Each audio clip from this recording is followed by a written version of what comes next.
joined. This is an extraordinary council meeting for the 11th of November 2021. The first item on the agenda is the apologies. We have an apology from Deputy Mayor Carruthers, an apology from Councillor Martin. The apologies from Deputy Mayor Carruthers and Martin be received and accepted. Councillor Davidson, Councillor Hart. Those in favour? Aye. Thank you. Move on to item 2 of the agenda, which is the declarations of interest. It's been circulated on Teams. It's here at the meeting. And if there are any changes, please make them. Move on to item 3 of the agenda, which is the reason we're here today. And it's about Three Waters reform and the Three Waters campaign. It's on pages 3 to 18 of your agenda. And I'd invite the Chief Executive to present the report.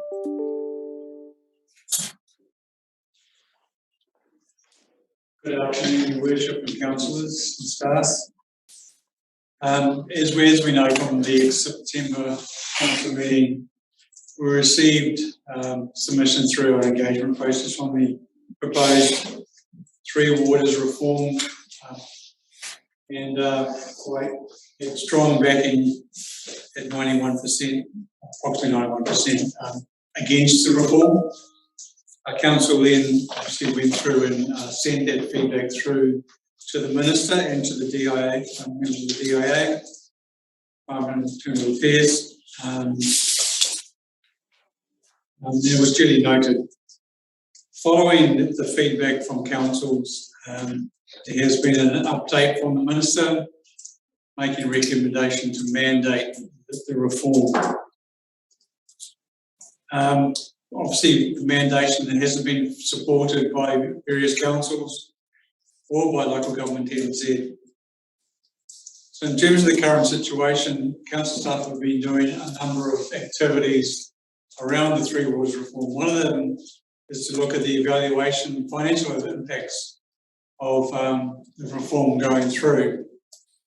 And the Corporate Services Manager and her team have been working through the impacts, and we've had those appendix 1 and 2.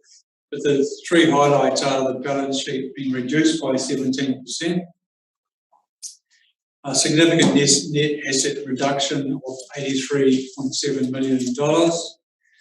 But the most telling one, which is not, to my mind, been clearly articulated through this process, is the future rates increase to cover the stranded assets of council, which we've seen first year at 2.7%, and thereafter an average of 9%. Through the process, obviously the new water regulator comes into effect as of the 15th of November, and they've provided some draft templates of the new water regulations. So our team has been working in terms of analysing the gap between what we do have, both operationally and asset-wise, compared to what the new year after an average of 9%. So that work is still undergoing, and we'll probably be presenting that as part of the independent review. The other impact is around a transition process through the mandation. So there are a number of portfolios that obviously get affected by this decision. And I've named a couple of, most of them there in terms of the transition process. So we have provided a couple of options for council to consider today. One of those is to join a member of a collective of councils to lobby government against the proposed mandate. These councils have formed throughout New Zealand. Not just in the South Island where our proposed new entity would be situated. In terms of the reason these councils are formed, one is to provide a larger voice to government. working cooperatively in terms of coming up with a new way forward. The group has formed an MOU which outlines the partnership and what the intent is. It also provides the mayor the mandate to work on the councillors, but also the ratepayers' behalf along this process. So I'll take the rest of the report as read, Your Worship, and open up for any questions. Okay, thanks, Simon. I'll open it for discussion, and Councillor Davidson. Yeah, thanks, Simon. You know, as you pointed out, there's a huge disparity between the council staff that show the asset valuation and what the government show. It would be really good to get clarity. Therefore, I support the recommendation. Thank you. Councillor Hartshorn. Yes, I fully support. The figures don't really stack up, so yeah, I'm for option one. Councillor Hart. Yeah, I fully support option one as well. Definitely shows in the submissions that we had that our ratepayers are keen for this. So. Option one. We don't have any other choice other than option one, I don't believe. Councillor Kennedy. Oh yeah, thank you.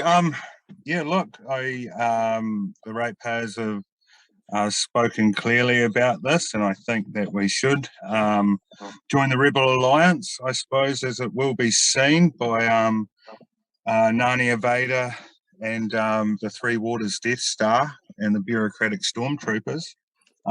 Yeah, may the force be with us. Right, yeah. Oh.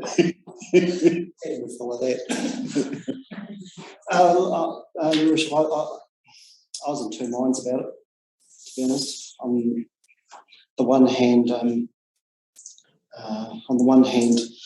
I wonder, is it really worth provoking the government anymore, given that the determination that they're going to steamroll this through, regardless. And given that Westland is already basically persona non grata with some of those ones in cabinet at the moment for past reasons.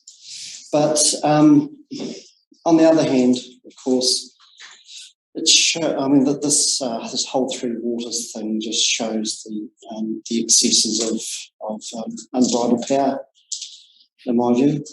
And a government that can do what it likes because it's got the votes, it's got no one to check them, and this is the result. They can thumb their nose at 67 councils and tens of thousands of ratepayers that have said shove it. And that's what they're doing. So anyway, I think $10,000 is a pittance to pay, to be honest, to stand up for this affront to democracy. So go for it. Well, I've made a few notes here. Our primary role is to take the concerns of ratepayers to Wellington. It's not our role to attempt to sell Wellington's agenda on Three Waters to our ratepayers. Where are the Labor MPs who are meant to represent our interests? They've gone to ground. You'll have seen the members of yet another Three Waters working group announced today. This is smoke and mirrors. And not one mayor from any council that has gone out and engaged with their community was appointed to the working group. The owners of the assets on behalf of their communities are the councils. 50% of the working group are iwi representatives with no ownership of the assets, but having the same rights and interests in the assets as all of us in Westland have. This council has always supported the supply of good water delivered by councils. As community leaders, we can't see how the proposed reforms benefit our community at this stage. This council voted to engage with our community, and the feedback was massive. And I congratulate you all on seeing clearly the risk of waiting before engaging and ensuring that our communities, via feedback, was received and was able to be heard.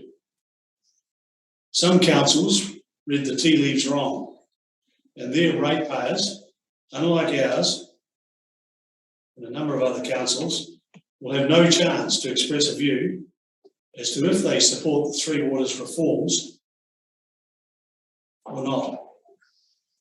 The reforms went from a voluntary option to opt-in and opt-out. We had staff working hard to get feedback to government by the 30th of September.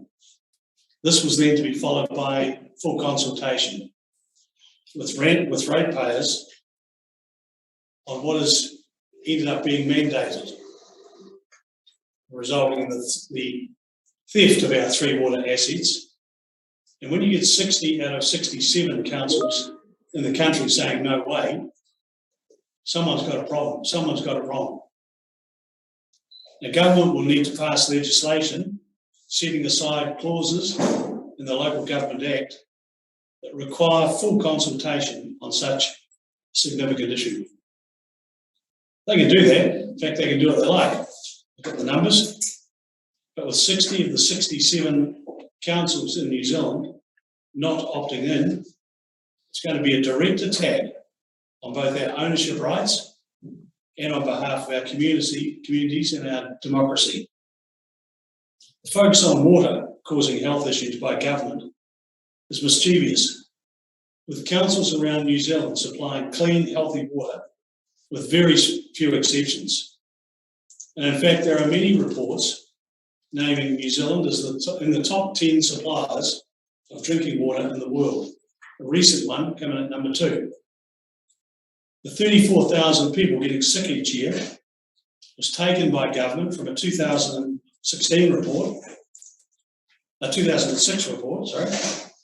and was an estimate of both water and food poisoning cases in the country. The actual health department figures which have been released are a fraction of the 34,000 claimed. And we've always supported the imposition or the establishment of a regulator. We've suggested that government puts the regulator in place, which it is now, and revisit the supply and ownership issue in 5 to 6 years' time, which had time to settle down. By then, the regulator will have developed tested, sensible standards, and councils will have evidence to understand credible costs. The government claims that opposition to this reform is political. Of course it is. Of course it's political, just as the Three Waters reforms are political. As the case for change has clearly not been made. The transfer or confiscation of many of council's assets, totaling 30% of total assets for 8 cents in the dollar, is reckless. And some communities just won't wear it, full stop. The other part, of course, is the Greens don't support it. ACT don't support it. National don't support it. New Zealand First don't support it. Grey Power don't support it. Fed Farmers don't support it. The Taxpayers Union don't support it. And 95% of Kiwis don't support it. The proposed governance structure is complex and removes almost all local democracy. Leslie Crichton, our Corporate Services Manager, has set out clearly that the statement made by government that councils will still own the assets is complete, total nonsense. The Three Water assets paid for by generations of ratepayers in Westland disappear from the balance sheet and nothing replaces them. our western community, like most others in the country, will have increases of rates because of stranded assets. And those figures sit around 9% per year, over and above what's already predicted in the LTP. Completely unacceptable. And on top of that, you'll also get a water bill from the water supplier, who will almost certainly be an overseas-based company. In the letter sent to Minister Mahuta, we, this council, promised there would be pushback if the reforms were mandated and our assets stolen, because that's what it is. This government, because of its numbers, can do whatever it likes. That's the reality we need to understand. But the polls will slam them. And it'll get much worse over the next 12 months. Our legal obligation is to our ratepayers. And while we're only an ant amongst the elephants, our voice must be heard. And the best way to do that is to join with like-minded councils who have mayors that put democracy first. And I say, let it begin today. I'll open it up for discussion because it was a rather lengthy thing. Paul, do you wish to add any comment? Like here. Councillor Kennedy. Councillor Hartshorn. Oh, no, Your Worship, but what you've said, read out is just 100% correct, and we just need to stand there for our ratepayers and do what they ask. Councillor Cogan. 100% behind everything that you said there, Bruce, actually, that's a really, really good report. Sums it up beautifully. Councillor Hart. Your Worship, no comments, just a great report, so I support that too. Finally, Councillor Davidson. No argument from me, Your Worship. Change.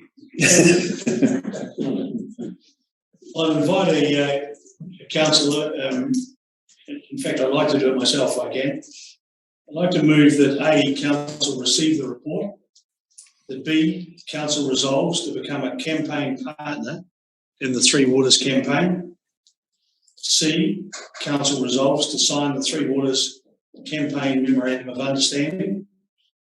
D, that the council resolves to contribute $10,000 towards the Three Waters campaign program of works.